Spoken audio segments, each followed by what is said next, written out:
firman Tuhan dan pembacaan firman Tuhan, saya berikan waktu dan kesempatannya untuk Letnan Jeffers. Saya persilakan. Mari kita satu dalam doa. Terima kasih banyak Bapa di sorga, kami mengucap syukur kepada Tuhan untuk waktu yang sangat baik yang selalu Tuhan berikan bagi kami, di mana kami boleh saling menguatkan, di mana kami boleh saling berjumpa, di mana kami boleh meninggalkan sejenak aktivitas kami untuk duduk bersama-sama, menikmati hidangan rohani yang Tuhan sediakan bagi kami. Terima kasih untuk kesaksian. Terima kasih untuk puji-pujian yang sudah menguatkan kami. Dan kami akan dengar firman Tuhan, kami undang Tuhan hadir di hati kami, supaya firman-Mu menjadi kekuatan bagi kami. Di dalam nama Tuhan Yesus Kristus, kami berdoa dan memberi waktu ini ke dalam tangan Tuhan. Haleluya. Amin.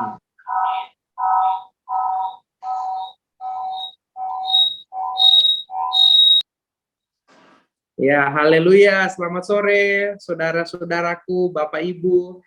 Saya rindu sekali dengan NSP, karena selama ini saya healing dengan berbagai macam kesibukan pelayanan, dan saya bersyukur kemarin ketika Kanodi hubungi saya langsung haleluya, karena saya bilang dimanapun saya akan ada, pokoknya haleluya. Dan kebetulan hari ini saya ada di Jakarta tadi pagi, berangkat dalam rangka besok akan mengajar di teman-teman kadet di tempat ini. Dan saya bersuka cita karena kita semua sampai hari ini dengan percaya, saya imani, kita semua dalam keadaan yang diberkati oleh Tuhan. Amin. Haleluya. Oleh karena itu, ada hal yang menarik. Saya rasa tidak kebetulan. Saya dan Kanodi agak miskom terkait dengan ayat. Tetapi ayat yang tadi muncul itu juga berkenaan sebenarnya dengan ayat yang sama-sama saya ingin kita renungkan bersama-sama, yaitu sebenarnya ayatnya dari Markus 12, ayatnya yang ke-41 sampai dengan ayatnya yang ke-44. Tapi ketika saya cek tadi ada di Lukas 11 ayat 41 sampai 44, di sana juga ternyata sama, berbicara tentang ada satu kondisi, ada satu situasi tentang pemberian. Dan itu sama dengan tema kita hari ini adalah pemberian di kenan Allah. Namun sebelum kita akan membahas, saya ada satu pengalaman yang jujur ini yang ketiga kali saya saksikan, saya alami di Bandung. Suatu sore di hari Sabtu yang ceria, saya pergi ke panti asuhan kita. Dan di halaman sana, begitu saya sampai berolahraga, karena jujur ada di Bandung ini saya tidak mengerti, apakah karena orang-orang Bandung yang terlalu baik sehingga bukannya saya turun badan tapi saya naik badan, padahal saya sudah menjaga proporsional dengan luar biasa.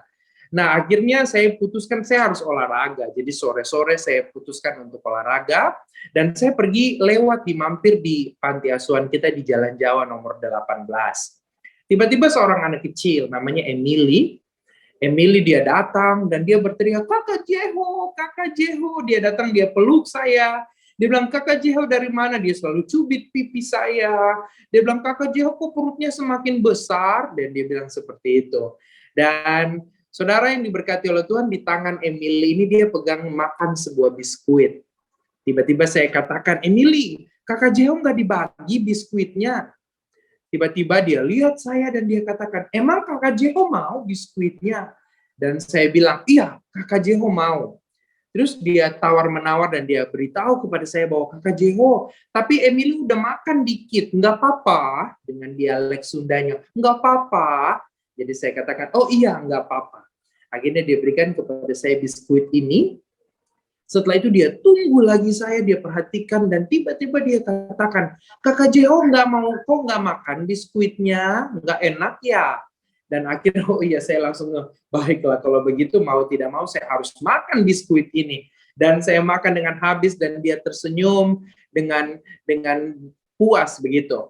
Dan ketika saya kembali dalam melanjutkan olahraga saya mulai merenungkan luar biasa anak kecil ini, karena dia mengenal saya, dia datang, apa yang saya minta dia kasih. Dan walaupun dia sudah makan itu sedikit, tetap dia berikan bagi saya. Akhirnya beberapa waktu kemudian saya berpikir, nanti ketika saya akan balik ke panti asuhan putri ini, saya ingin belikan sesuatu. Sampai akhirnya saudara, saya belikan dia biskuit coklat cukup banyak, dan ketika saya serahkan kepada dia, dan dia begitu senang sekali. Dia begitu senang sekali. Dan bagi saya ini hal yang sederhana, tetapi bagi dia ketika menerima apa yang saya berikan, dia sangat-sangat bersuka cita. Dan coklat ini tidak begitu mahal, saudara. Saya beli seadanya saja, tapi dia begitu bersenang. Dan menurut dia, wah banyak sekali Kakak Jefo. Dan itu membuat dia bersuka cita. Nah, hari ini, saudara, Bapak Ibu yang diberkati oleh Tuhan, pembacaan firman Tuhan di dalam Markus 12, ayat yang 41 sampai 44, itu berbicara tentang persembahan seorang janda yang miskin. Nah, pada waktu itu, kalau kita lihat dari Markus 12, ayatnya yang ke-41 sampai 44, di sana berbicara tentang ada seorang janda yang memberikan persembahannya kepada Tuhan di dalam kotak persembahan yang sudah disiapkan di kota itu. Nah, oleh karena itu bersama-sama kita akan belajar kebenaran firman Tuhan ini.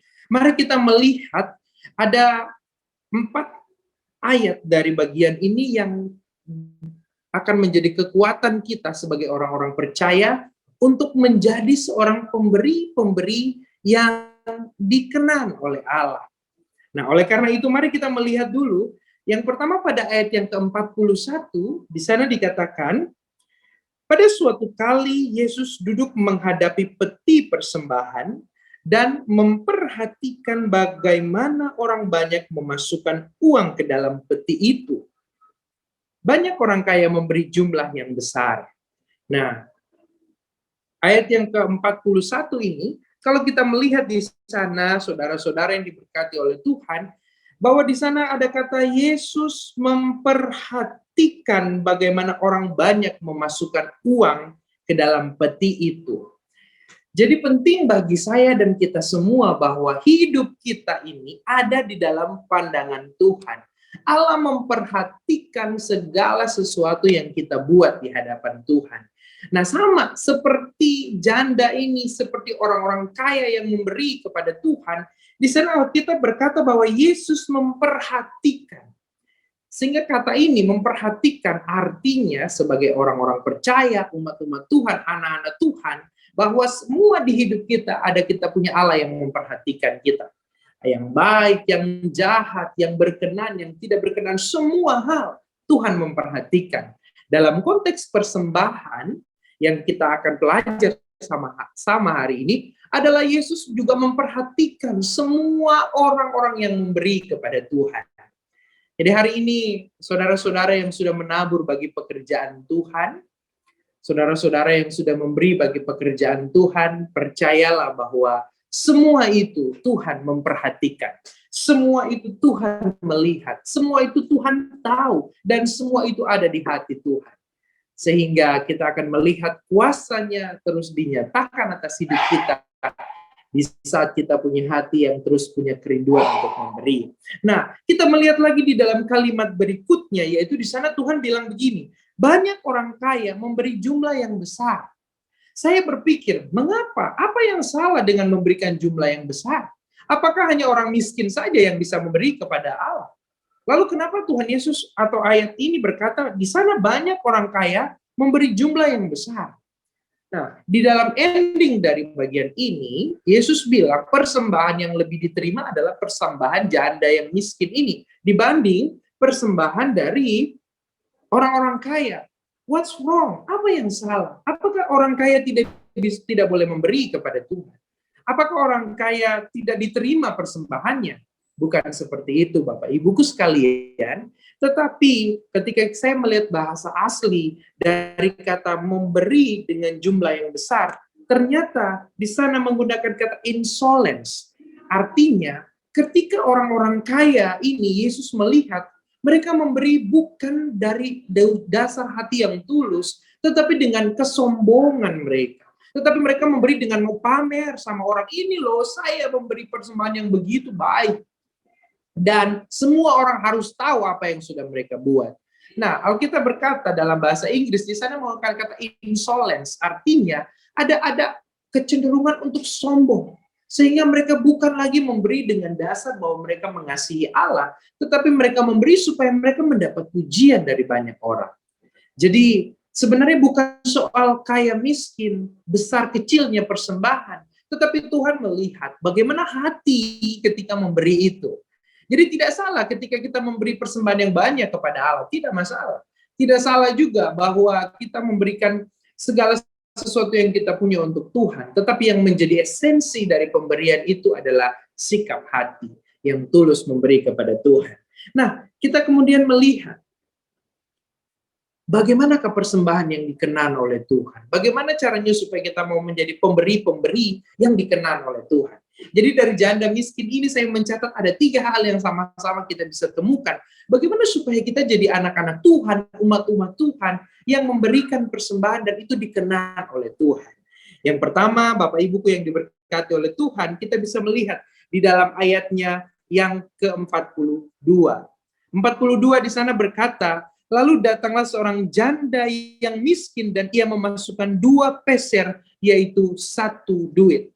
Jadi bagian yang pertama ini sebenarnya bukanlah berbicara tentang nominal, kuantitas, atau jumlah berapa yang diberi. Tetapi kita bisa belajar bahwa kalau kita mau dikenan oleh Tuhan, maka seperti janda ini, ternyata dia punya koneksi yang tetap dengan Allah. Apapun keadaannya, Alkitab mencatat dia janda yang miskin, artinya dia tidak punya banyak berkat. Tetapi saudara bayangkan, dalam kemiskinannya, dalam keterbatasannya, di dalam segala hal yang serba sulit, dia tetap mau memberi kepada Tuhan. Artinya, dia hatinya tetap terkoneksi dengan Tuhan. Artinya, dia tetap tahu siapa Allah, kepada siapa dia akan memberikan segala syukurnya, yaitu dalam konteks ini, yaitu persembahan uang yang sangat terbatas, yaitu 2 peser, yang jumlahnya hanya 1 duit. Jadi penting, kalau kita mau menjadi pemberi yang dikenan oleh Allah, maka dari janda ini kita bisa belajar, kiranya hati kita tetap terkoneksi baik dengan Tuhan. Apapun kondisinya, semiskin apapun janda ini, dia tetap ingat untuk memberi kepada Tuhan. Jadi ini bukan kata saya, tetapi kata firman Tuhan. Dari wanita ini kita belajar, kondisi terpuruk apapun, dia tetap mengingat akan kebaikan Tuhan. Dia tetap bersyukur kepada Tuhan. Dia tetap datang kepada Tuhan. Bukan hanya berbicara tentang nominal atau harta benda, tetapi ketika kita terpuruk, ketika kita ada di titik terendah dalam hidup ini, Alkitab mengajarkan kita untuk tetap memiliki hati yang terkoneksi dengan Tuhan. Tetap percaya, tetap yakin bahwa Tuhan kita Allah yang tetap menunggu kita, menerima keadaan kita apapun keadaan situasi yang kita alami. Begitu juga dengan janda ini. Jadi yang pertama, kalau kita mau dikenan oleh Tuhan, pastikan bahwa kita punya hati yang tetap terkoneksi baik dengan Tuhan, tetap mengingat akan Allah. Dan yang kedua, saudara-saudara yang diberkati oleh Tuhan, kita bisa lihat di ayatnya yang ke-43, di sana berkata, maka dipanggilnya murid-muridnya dan berkata kepada mereka, aku berkata kepadamu, sesungguhnya janda miskin ini memberi lebih banyak daripada semua orang yang memasukkan uang ke dalam peti persembahan. Nah, jadi saudara yang diberkati oleh Tuhan, kalau dari bagian ini, bagian yang kedua, kalau kita mau punya hati yang dikenan oleh Allah, dari janda miskin ini kita belajar bahwa kita punya hati, dia punya hati yang total kepada Allah. Ayat 43 cukup jelas, saudara yang diberkati oleh Tuhan. Di sana dia katakan, akhirnya ketika dia punya niat untuk datang kepada Allah, dia itu dipertimbangkan sebagai kebenaran oleh Tuhan. Yesus berkata kepada murid-muridnya, dia katakan, janda ini memberi lebih banyak dari semua hal yang lebih daripada orang-orang yang datang di luar dari janda ini. Kenapa Yesus bisa bilang bahwa janda ini lebih besar persembahannya daripada yang lain-lainnya? Karena Yesus melihat ada totalitas di hati seorang janda ini. Ada hati yang total untuk kasih semua yang terbaik bagi Tuhan. Walaupun mungkin dari hal-hal yang tidak mungkin, dari segala hal yang terbatas.